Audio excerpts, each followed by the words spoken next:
Hello and welcome to this episode of the Ranting Atheist podcast. Today we'll be listening to the deconversion story of a Nigerian atheist, and he was raised in a Christian home by a very strict mom who did not want him to go astray. But as he was growing up, he was just looking like, this thing looks somehow, this thing look one kind. By the time he got to university, that is when everything started to break down. Before he knew it, he stopped believing. So if you are yet to subscribe, please subscribe on Apple, Spotify, Google, YouTube, and other places you find podcasts. Then if you'd like to share your story, you can reach out or work out a time that is convenient for you. The links are in the show notes below. So now let's go and listen to the deconversion story of Ademola.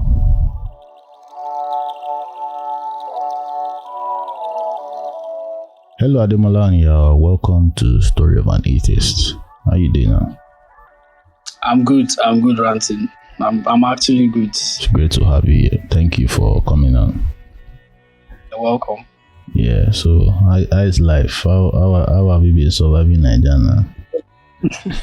When you say how's life, first of all, you need to ask like direct. You don't go through the corners. No, we want to be broad. We don't want to be direct. So let's. Well, I've been in Nigeria all my life, so you can imagine how life is. Now, should I say it could be better? Life could be better. Definitely. So basically, I think that would be my answer. Life can be better than what I'm actually experiencing. Yeah, could be better. Yes. Yeah. So it's better anyway. I didn't hear you. Do you get? I didn't hear that part. I'm pushing towards life being better.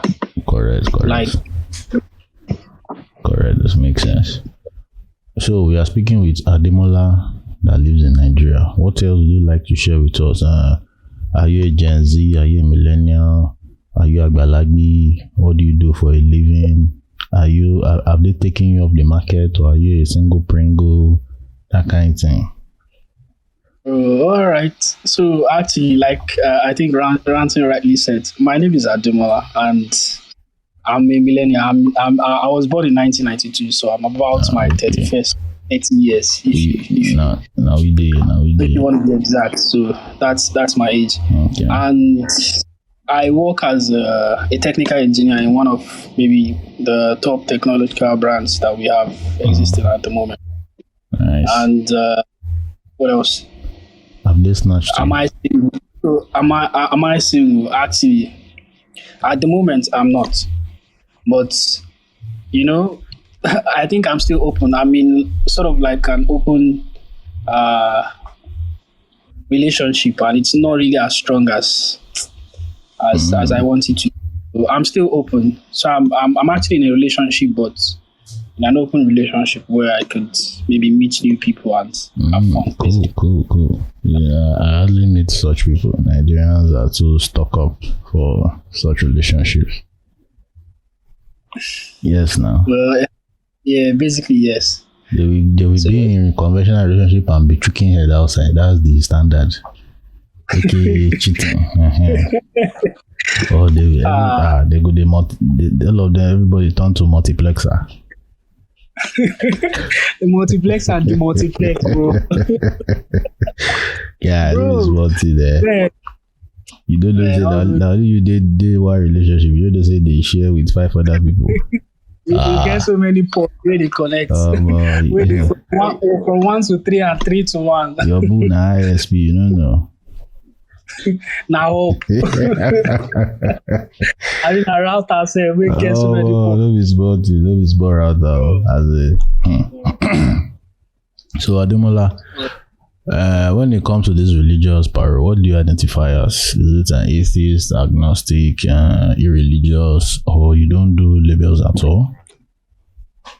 Actually, if you would call them labels, then I really don't fancy labels, but it is what it is, right? Like, you have to define what you are to an aspect. Like, you need to exhibit both. And in that regard, when you want to maybe describe, or if I want to describe what I stand for, I'd say an agnostic atheist, which is to say that I actually don't believe, but I'm open to maybe you relating to me what you think is better, and then if you can tussle it out and you can find more reason than me, then, or if you can maybe prove to me that your God exists or Yahweh exists or whatever is better than what I'm actually into now or me not believing, then that's the way to go.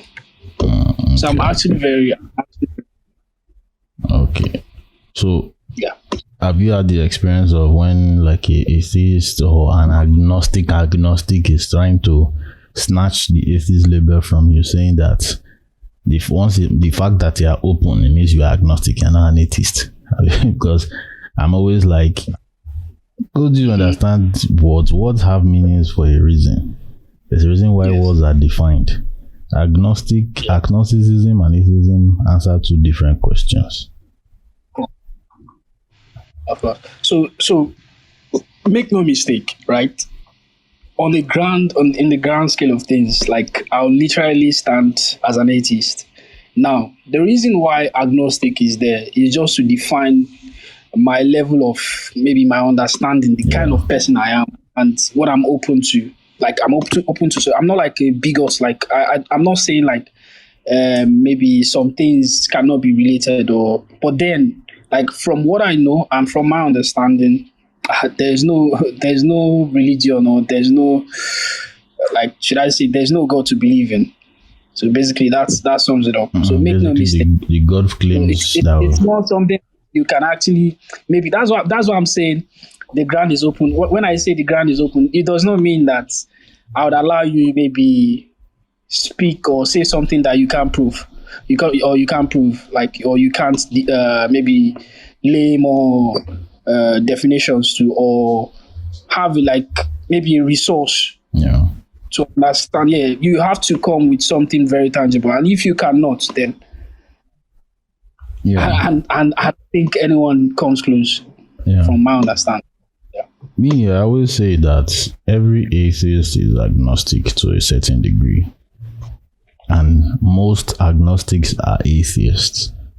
Yes, I think they are intertwined. Yes, I agree. I say most because they are agnostic believers. Those who they believe, but they're just like, I'm not sure. You understand? So they still don't believe in a way. No, all agnostics, not all agnostics.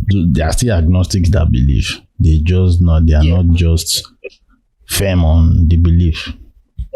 Oh, okay. Yeah. So, but atheists who, like myself, there's still a level of agnosticism, meaning that when you present evidence, I have to accept it. It's not even a matter of, I'm trying to dance around. You present your evidence, but everything that's been brought so far has just been trash.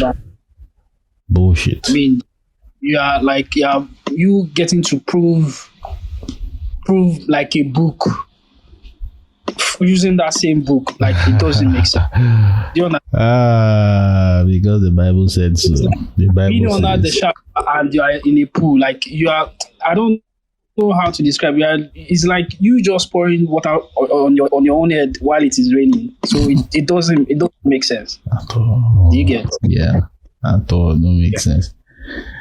Yeah. So Ademola, so let's go into your religious background. What was it like? Give us the full lowdown. Okay, do you want to, like, the way I see it, first off, I was a Christian, and up until my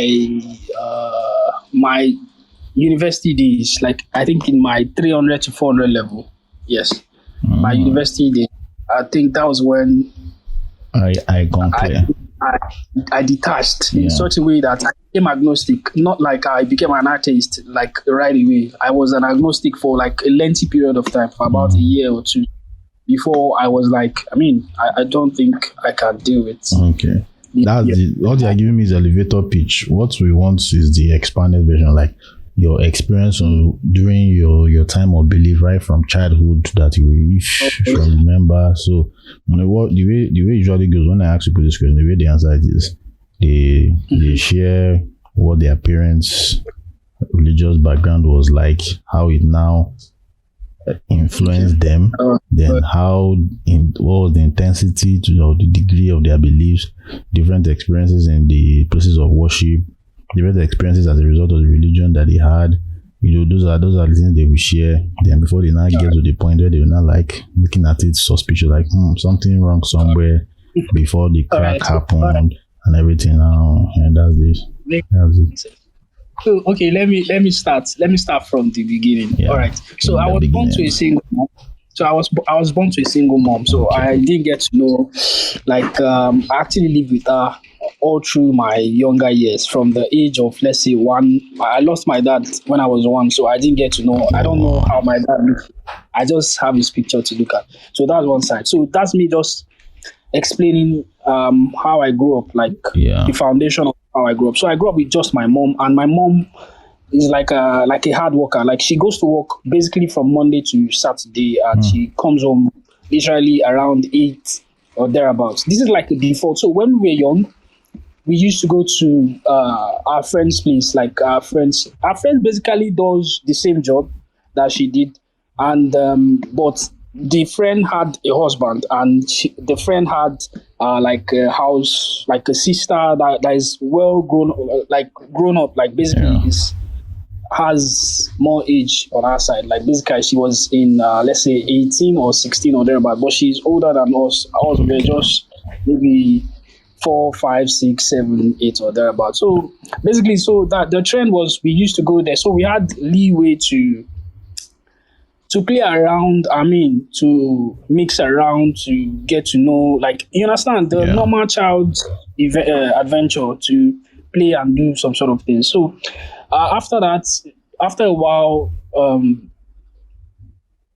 it transpired into maybe we growing up, and I got to grow up with my cousin. So my mom had to get my cousin. So because we're still young at that time, so she had to go get my cousin, and we grew up basically. I didn't grow up with maybe at the initial stage. I didn't grow up with maybe like somebody I used to I could discuss with. Like, do you understand? Like, I could play with, and actually I'm the only boy. So this is another thing that you should take note. So I was the only guy. So my sister, my cousin, and my mom. So I was the only boy. So the relationship was quite, like, at that time I didn't know what was going on. So most of the time, the way I was being related to might not just be, maybe I didn't find like the kind of, should I say, the kind of relationship that I think would be as at that time. Obviously, I don't know much, so I wouldn't understand these dynamics. So basically, I grew up. The point I'm trying to make here, all these stories that I've just made, is like I grew up like with sort of an independent mind, not like an independent mind, so to say, but a mind that is free to actually explore. Let's just put it that way. Right. So into my teenage years, so I got to where I was starting to maybe become 12 or thereabout. So my mom used to go to Redeemed Christian Church. So if you know Surulere, there's an actual street back then that is full of churches. The left is church, the right is church, the front is church, the back is church. Like, Lagos, if you go to Surulere, for real, man, I'm not joking. Like in the late 1990s, early 2000s. All right, I'm just giving you. So anybody this information you can actually prove me wrong, or anybody that listens will actually. Yeah, so in that road there used to be there's usually churches and thereabout. So there's an event I want to point out here. So there was one of these maybe pamphlets that maybe other churches would share, and they were on about sharing the pamphlet. And lo and behold, one of them walked up to me and wanted to give me one. I think I rejected for reason I can't remember as at then, but I basically rejected. I was like, I'm that kind of I'm very, very stubborn to an extent. Like, I don't like being hassled to do stuff. I'm not like I'm stubborn in like the literal sense, but like, you can't just tell me something, or you can't tell me to do something, and if you cannot coerce me in a way that to make me feel that I should do this thing, I probably will not do it if I don't feel happy. Like, you are going to do, but if I feel happy doing it, of course, I'll even do it before I mean, before you even finish your statement. So my point is, as at that time, I rejected the pamphlet, and my mom walked up to me and she mentioned some words which I can't remember, but I could paraphrase. She was like, "Why did I reject a paper issued to you by? Why did I, like? What was the reason why I did?" My normal reaction would be like, I don't know, I just felt like I don't need it. You understand? Basic reaction now, because it was just a child behavior. I was probably my 12, 11 year olds, but I didn't know more. So, but that event stuck in my head as at that time. The event where my mom asked me, why did I reject it? Like, I mean, I can reject anything. Like, it's not as if maybe you are giving me food or you understand? It's just like a paper, and life will go on basically. So it was like that for me. So I didn't see it as a big deal, but my mom scolded me to the extent that I got like this. So that went around. But if I look back from today, I think those were like the events that spurred me, or that gave me like, what do people really see in this? Like, how do this thing really work? So the more years that would go by, my interest, actually, I was a religious person to the extent that I think before I left in my junior secondary school, we used to do like a Bible competition back then in my hometown. So when we travel home, there's this church that we have at home. It's a white garment church basically. So they do like a Bible quiz and all that. So I am very, very conversant with those things, and I was good at it. So I even to the extent that I would even get prizes from them. So it was that good. So I wasn't like, it was not as if maybe I was against religion then. It's as if like I was just curious. I was just being a child. You understand? Like a child that is free, that maybe to an extent is free and feels his mind is free, but I'm still like into religion. I like reading the Bible. In fact, one of the books that I liked then was the book of my Bible stories. I used to read. That yellow cover book. So I used to like go through the books, and sometimes when you see Awake, we used to get Awake then. So it's the event that, when my mom used to be would be away for maybe work on a weekend, you see those Awake guys, they will come to our house, and my mom would do.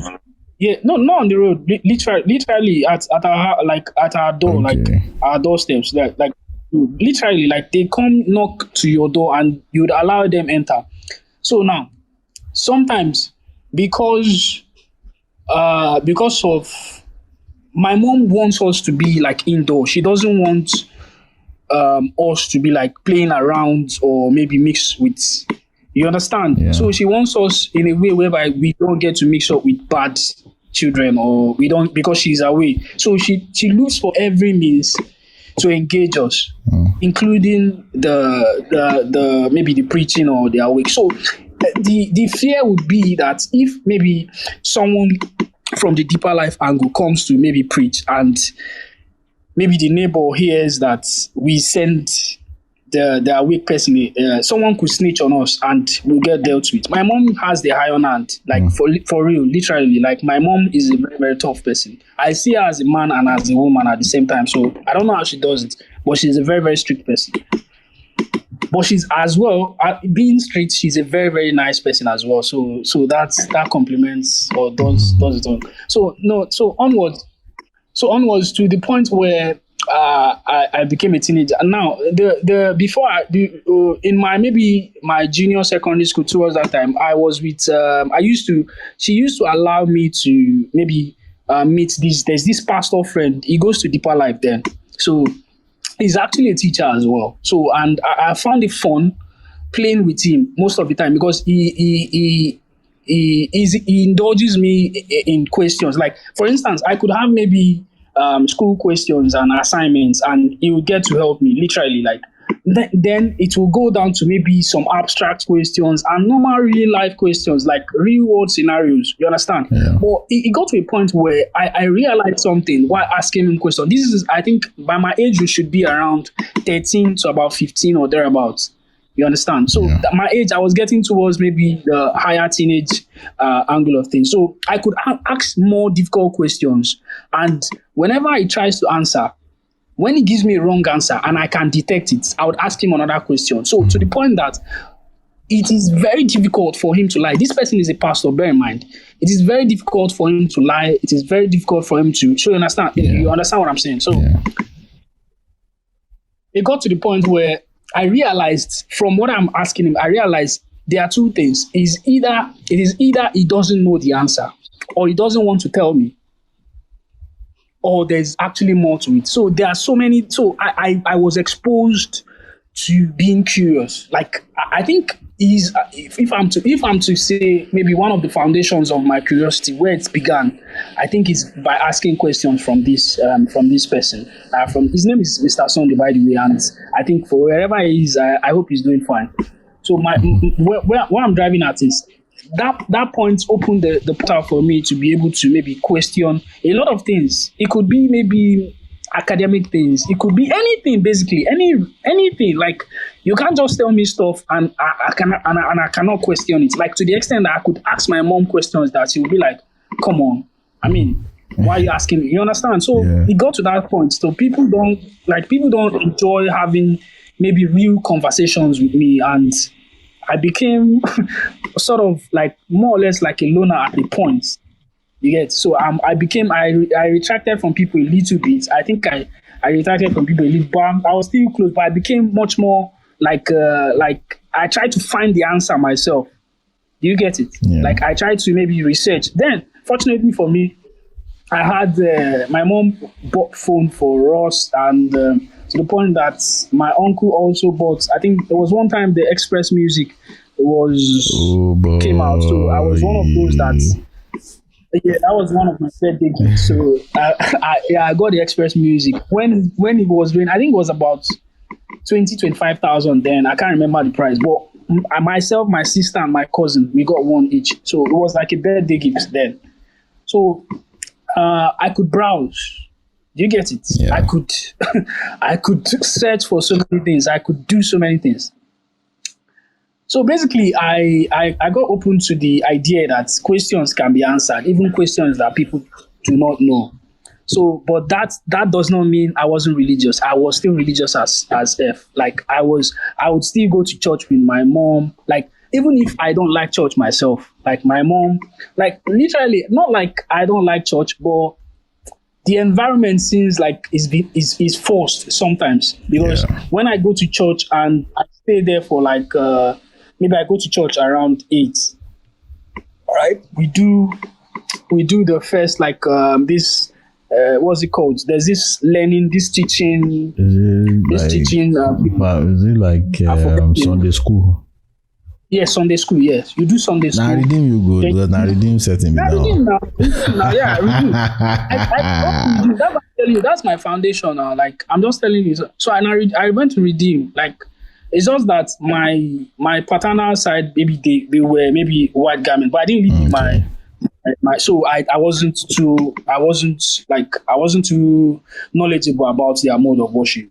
You understand? Yeah. So my mom took us to redeem. So after Sunday school, we'll go to we'll go to like the normal sermons, like our church now, Samuel's company. So that's what they call it. So we'll start the service, then we get to close, and we close maybe around 1 or thereabouts. Then my mom will still be in the church. I think they would be having maybe more programs. So to the extent, sometimes we leave church around 4 or 5.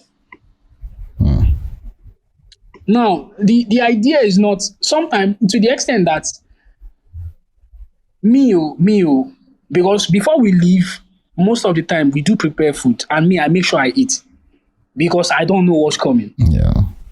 So in the event of one of those days that maybe for some reasons we were in a rush and I didn't get to eat, it becomes a problem for me. So I'll be like, I'm hungry, I cannot eat because you're in the service. So now my mom will buy toast no they fool me, man. Like toast no they.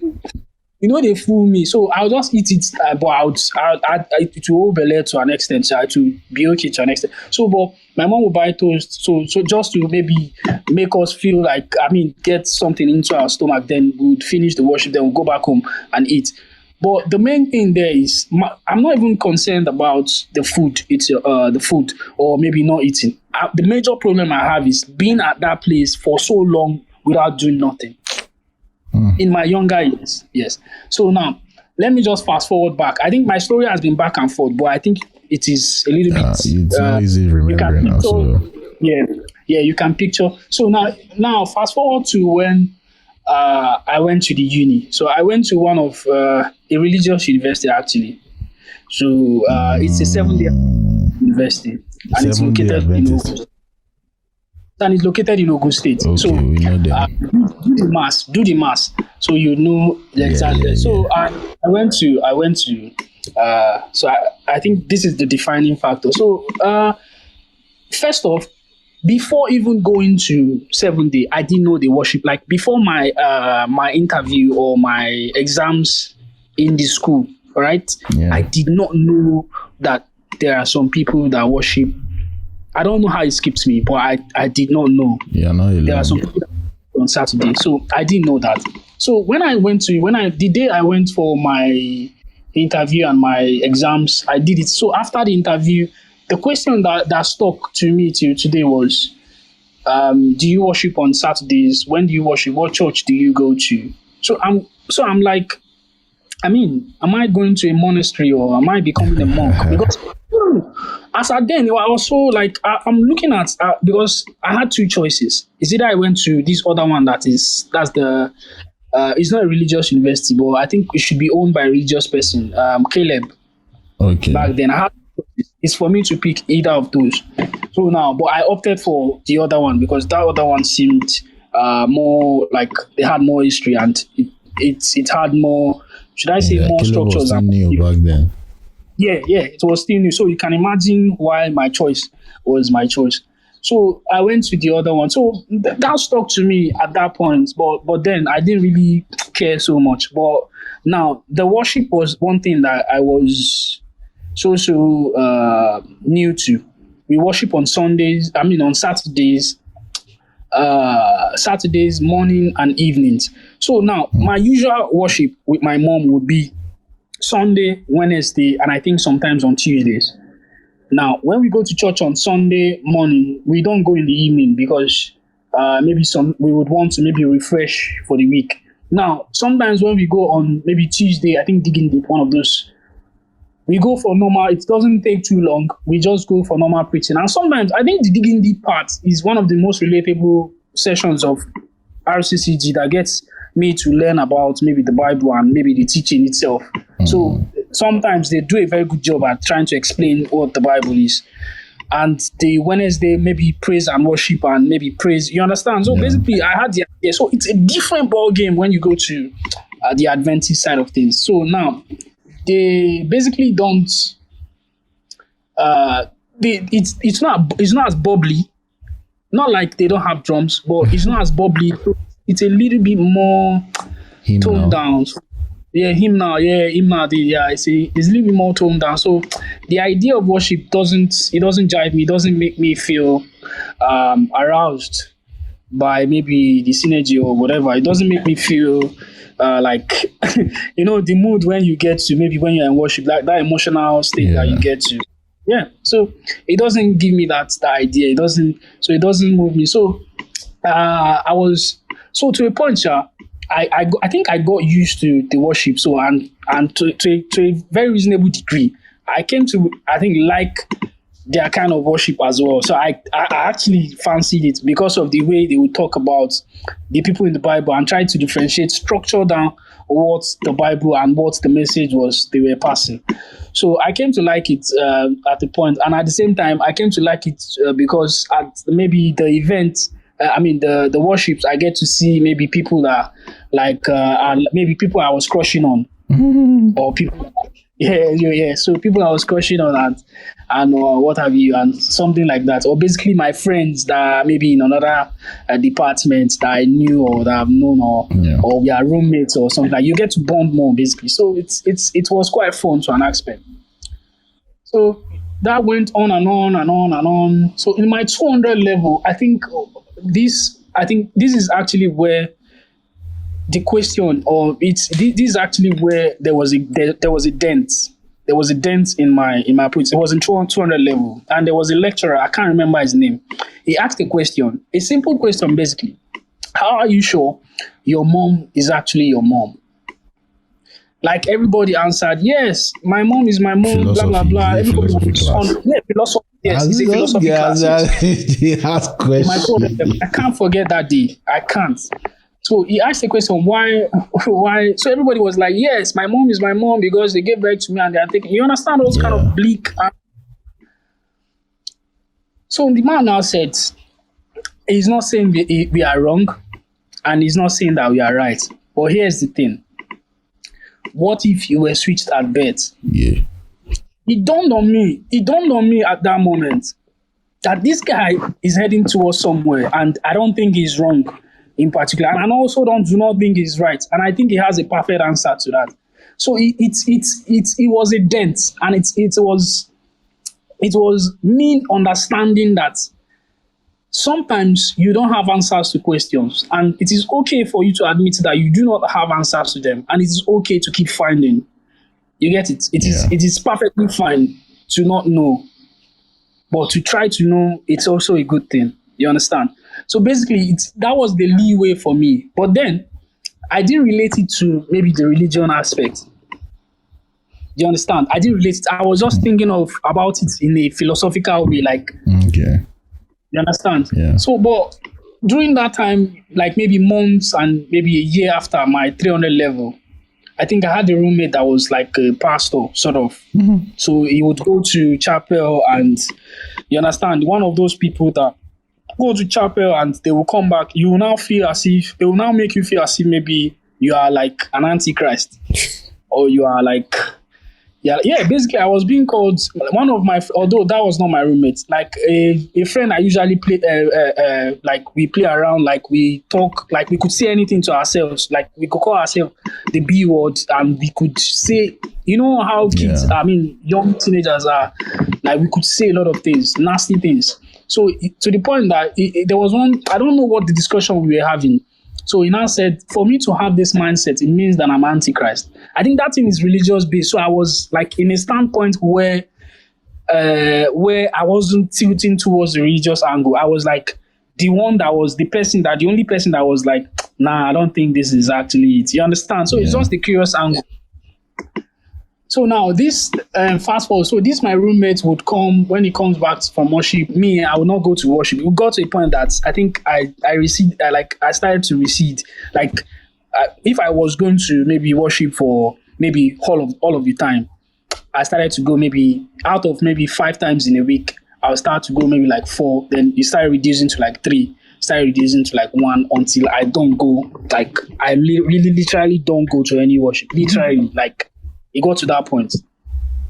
You understand? So, that's always the one of the patterns I noticed. There's the period you start to stay away from church, the indoctrination starts to wear off. Yeah, all those extra indoctrination. Yeah. I think that's one of it. So I started to do other things with my time where I don't even get to involve with religion and whatnot. I started to maybe read more articles, like random things, like things that really actually I wouldn't read on a normal day. I started to maybe explore more, and when that my roommate will now come, will be like, why am I staying at? Why am I not going to church? He would try to preach, you understand? But me, I really, not like I wasn't listening, but I was not so much interested. Because my question would be, how you sure? Because at the point I was asking him, how you sure that this thing that you're doing is actually right? Like this church, I was asking those questions then, like unconsciously. Not like I was asking to maybe be maybe an adversary or to be to be against him. I wasn't asking. That was not my intent. My intent was I was just being open, and I wanted to have a conversation about it, but it wasn't giving me the leeway. So it was like it would be giving his answer would be based on the scriptures, and I was like, this thing that you're saying, you understand? So this thing that you're saying, it doesn't really cut it for me. Like it doesn't really explain anything. But then we'll still go on and on and on and on, and we don't like you get it. We don't actually. So it now got to. I think there was one day now. He now came to. I think he now came to the room and he was like hyped about maybe getting me to go to church. You understand? So he said all those kinds of things, and he said so many things that maybe made me feel like I think I need to go to church. You understand? Like go to chapel basically. So I went to chapel that day. Like I went to chapel, and lo and behold, it wasn't like it was as if maybe I was like there was no interest anymore. Like I was like there was no need for me.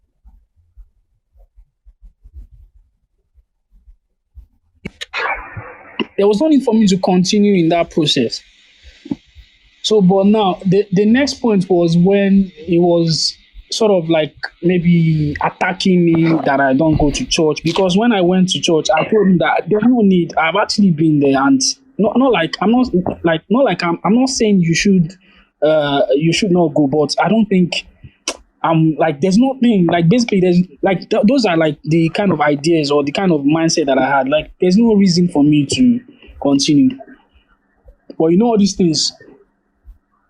I get to so I think he now got to a point where he now asked some kind of questions, tries to prove to me that actually there should be a reason why like God tried to explain.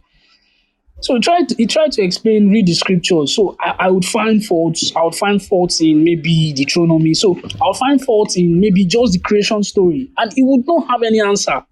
Basically, like he would literally not have answers. He would just preach like and say, "It's only God that knows." You know, when you ask questions and you say, and you ask, somebody says something, you say, "Okay, tell me why it's just there." And you understand all those inquisitive questions. Just tell me why this is, and the person will bring a chapter to defend. So it was like, I mean, we are not getting anywhere. I think I need to maybe read for myself.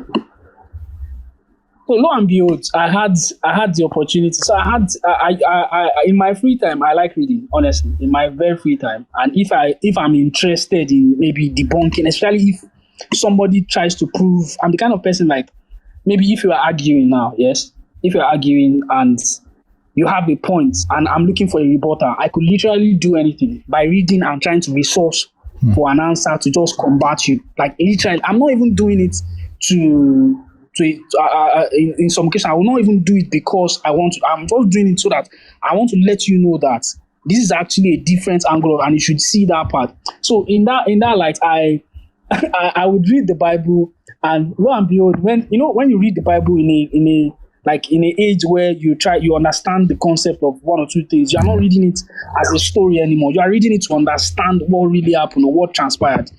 And when you find maybe the Old Testament from maybe Genesis to about Deuteronomy or thereabout, you find out that there are some certain things there that, bro, I mean, if you wrap your head around it, you would not want to remain religious, my brother. You would not want to.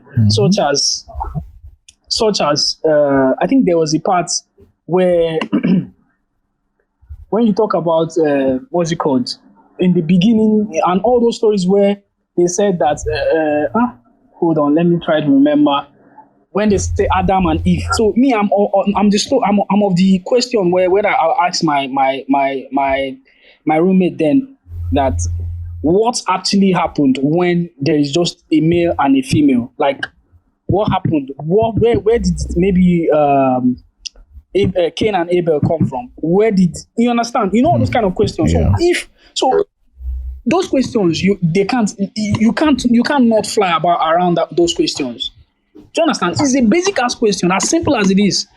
But you can't just so based on that, when you keep reading further about maybe Lot, read about Abraham, and Isaac, you read about Moses, What else in the Old Testament? I think some other parts when you go Joshua. to see some places. So if you want to see, there are some Bible chapters that I do like personally.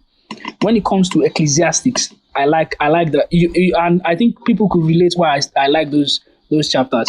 It's because you just see some kind of maybe people trying to, they will just create a statement like a philosophical statement. So I'm all in for that kind of stuff. But when I look at it, some of them does not make sense. Some of them do, some of them too. But in the sense that in all grand scheme of things, like when you now go to the New Testament, when you talk about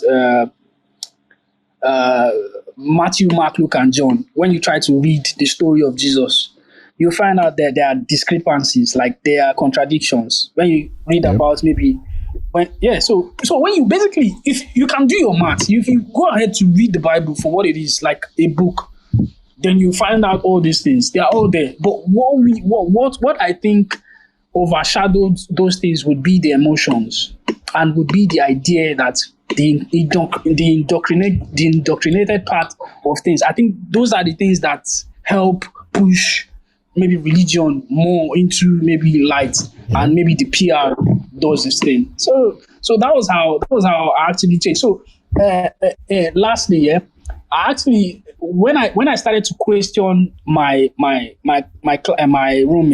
right, that was when it started for me. That was when I started to see that there's actually, if you cannot answer these basic questions of mine, there's no fucking need to. I was now building in terms of my knowledge as regards religion. And sometimes when my classmate comes with maybe questions and maybe want to justify, I come up with another one saying this is the reason why. So it became like a much more intellectual way, something that started from maybe like a push or shove. It became more like, so to a point where it doesn't even relate, like when it comes to religion, it doesn't even relate it with me anymore till I graduated from the school. And when after graduating, when I served around Oshu. So I happened to have some of my school members around the state then. So they would ask me, why don't I go to church or stuff like that? But I couldn't disclose. Like, I could not disclose that I'm an atheist, because as at then, I knew I was an atheist, all right? I knew within me that I was an atheist, but I understood the stigma that had to do with atheism. I didn't, as at then, I think it was 2015 or thereabout, people don't, like, I think the environment does not condone being irreligious. I couldn't just share with them that I don't believe, and this is why I don't want to go to church. To the extent that sometimes I just go for the sake of going. But lo and behold, there was this day I decided within myself, like, nobody is going to persuade me into going to church because, or going to maybe worship. The only reason why I would go to church would be because I'd want to go there to actually maybe do an event or maybe a Thanksgiving service for maybe well-wishers or maybe friends, but nothing that has to do with religion. I'm actually clean from that kind of stuff. So, but people that don't know me may see me in a church and they would feel like this guy. You understand? People that you understand. But they don't know, like, if I even go to a church right now, because I don't think for the past, let's say this year, I could count the amount of times I've gone to church from 2016 till now. I don't think it's up to 10 or less. So I don't think it's up to maybe 5. And those times maybe I went to a wedding anniversary, or maybe, wedding anniversary is basically, and maybe 2 times I could recall, and maybe a Thanksgiving service for someone that graduated then. I think that's about it. So I really, really don't see a need for it. Do you get? It serves no need, serves no purpose for me. So I've decided to, from there, after learning and after maybe being combative with people that are actually purportedly religious and purportedly well-schooled and scholarly in terms of religion, and I do not see like a concrete answer to define or to buttress or justify the reason why they should or we should be in a religion as such. So I decided to just have my way and have my peace. So that's about it. Yeah. So the time you decided to have your peace, that was 300, 400, what year? The time I decided to have my peace was actually when... After NYC?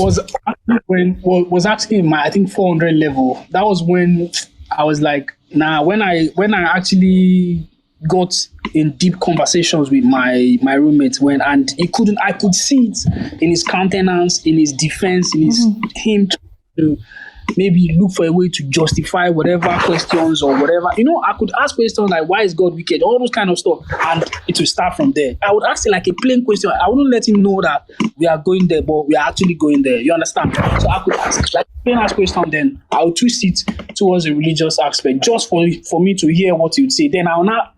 When he gives me an answer, I would literally give him word for word the answer that he gave me. Now I'll now ask him, think about this answer that you gave me and reason about it very well and see what happens. So it becomes a problem for him. So he sees me like like someone like an antagonist. You understand? When it becomes a problem when somebody does not have like a cure basically for maybe a sickness. It becomes maybe like a pebble in a shoe that you can't remove. So I was like that to him. So I could read, I could understand that at that point there is nothing. So to the point that I would still try to maybe learn more. But then I wasn't even exposed to maybe groups that maybe people that I'm sure that there are actually quite a lot of people that must have been irreligious in my school then. But as at that time, I wasn't that open to maybe mixing up or letting people know my stance. But I was just within me, I was like, nah, this is not my thing. So it was about fun. Yeah. So, but who did you tell first? Who was the first person that? Did I tell anybody? With the family and the friends. I didn't tell anybody then, but I could remember the first person I told was my stepbrother. Okay. And this was I think I was out of school then. It should be about 2016, 2017. I think to an extent I'm actually quite close because my elder brother or my step elder brother is quite scholarly. Like is very very sound when it has to do with academics.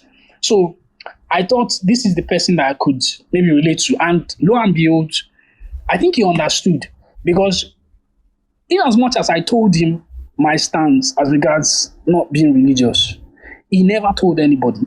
And I think for that alone, I think it shows a lot. Even if he did tell somebody, I didn't get to know that he was the one that told the person, or the person. I didn't get to see like a behavior change of maybe my other siblings towards me or whatnot. But he was the one I told, like, because we discuss more or less intellectual discourse. We have intellectual. We like similar sports, and I'm fond of him to an aspect. So I am very free to the extent that I exposed my position of my status then to him, and he never exposed me. And again, just to let you know, as we speak, he is very religious. As we speak. Back then, he was very religious as well. So this is the contradiction. So he was very religious. I knew he was like a pastor kind of. So to the extent that sometimes he invites me to church to pray. You understand? He invites me. But sometimes when I feel like, bro, I can't go, man. I told him I can't go. You understand? Yeah. So, but there's nothing. But I think he understands. And he has. I don't think he has ever exhibited a trait that would maybe be against me saying I don't believe. Then I told my sister. I think this is why I told my sister more recently, about maybe 1 to 2 years ago, or thereabouts. Let's just say approximately 2 years ago. And the first reaction was she started to tell like my aunts, people that I think that I respected. You understand? The first thing I told her was, when I realized that it was becoming like something, but it was becoming maybe unsettling for her to even grasp the idea that I was not religious, that I don't believe in God. I told her that I have actually not been religious for for a long period of time.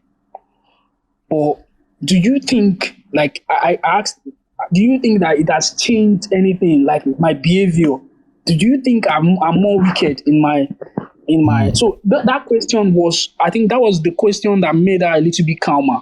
Because to be honest, it didn't change a thing for me. because it was for me, it was like a gradual process. It was not as if I went AWire, like I was smoking. I never, I don't smoke till today.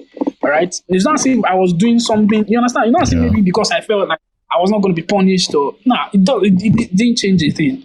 The only thing that actually changed for me was I was actually more.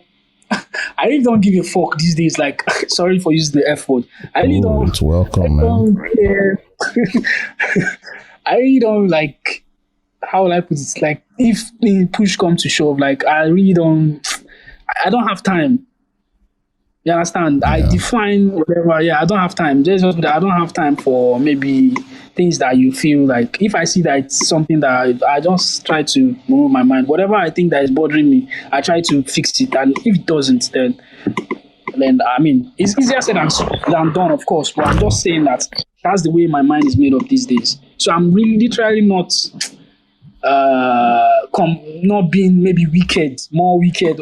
I don't think, and because of that statement that I made, it made her like more calmer than like she was like, oh, and that's true. This guy is actually telling me the truth. Like I haven't changed as regards maybe the way I deal with her. My relationship with her doesn't change. You understand? Yeah.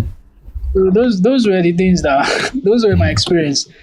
Yeah. But I would still.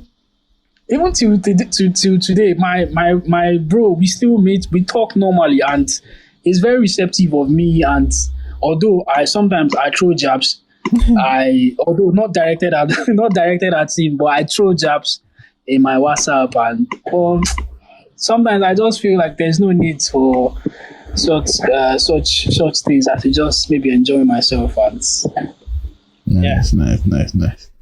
So yeah, we are at the end now. So to wrap up now, what little advice would you have for someone that is going through something similar, that is going through that questioning phase, that person has a similar experience with you while you were questioning? What advice would you have for them? I think the key word for me, I think the key thing that happened to me was my curiosity stood still. Like I remained curious regardless of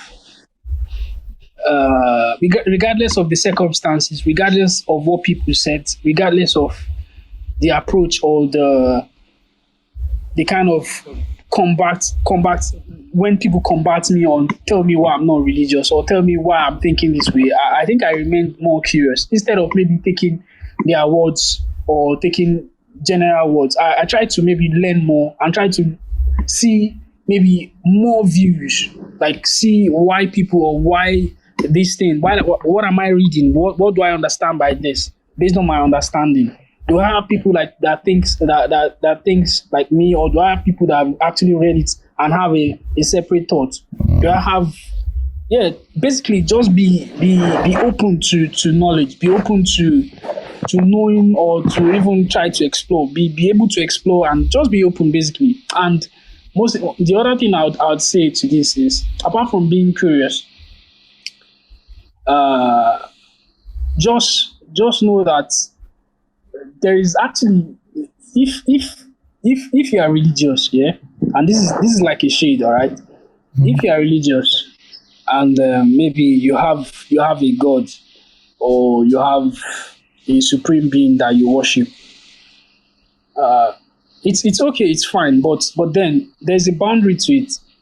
When the decisions that your religion or maybe the religious team makes overrides or maybe overlaps the person that is not religious, then it becomes a problem. Yeah. Right. So I was so the point where my curiosity was increased was when I was kind of trying to be forced.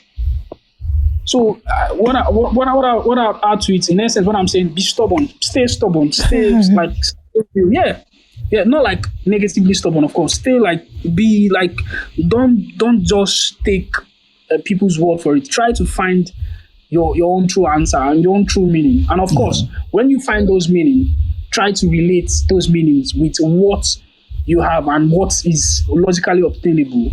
And when I say logically obtainable, I think you know what I'm driving at. Because if you go and read maybe the religious text, you can't use logic to come at Headache. inclusive. Yeah, so it becomes a problem for you. So be logical, be curious. Yeah, stay true to yourself. Yeah, be stubborn. Be stubborn. Yeah, be stubborn and stay. Yeah, so that's a nice way to end. So where can we find you online, or do you even want us to find you online? Let's even ask that. Do you want to be found online? I don't think I want to be found online, but yeah, I don't think I want to be found online. Understandable. Oh, okay. You know what? Okay. You can find me online. Yeah, you can. You can find me online. So I think I'll just tell you. You just add me up. I don't want it to be like on record. So if somebody would have to do the work to get to know. Okay, somebody will reach out to me and then I'll become middleman. Yeah. Yes. Okay, yeah. Whatever. That was it. Online, if you really want to know more about my story. All right. Yeah, Ademola, thank you for coming to share your story with us. I really appreciate you. Welcome. Thank you. It's been a pleasure. Yes, sir. And I don't know if you remember, I've tried to maybe I think link up with you before, before a long time, like about maybe months ago, but that was on Twitter. But I'm going to send you a chat on my Twitter so you know the exact. That account don't go. They don't chop them. Oh, really? Maybe I'll send you another one. I'm sure you have another one. Those at Ranting Atheist _ Yeah. So I'm on Twitter. So I'll send you I'll send you a message on there. So you remember, you have an idea. If you see the username, you have an idea of maybe what not. Or I tried to reach you at one point, and it is well. And I really like the work that you do. I mean, I like the work that you do. I mean, if people get to maybe listen to your episodes, like be open about listening to your episodes, I think it goes a long way into maybe expose. It's honest, but to be honest, it's more for atheists than thieves. Especially with the fuck. It will definitely turn the theist off. Yeah, it gets to like you get to society. Lagos or Nigeria now does not have as much. Although I think it's building up, but it's not like a community that is as vast as maybe the institution that you call the religious side of the institutions. The religious institution is not as we speak in Nigeria. Of course, would have that maybe in a developed part of the world, but at the moment, it's a very, very fine work that you do. Yeah, so it's commendable. Thank you.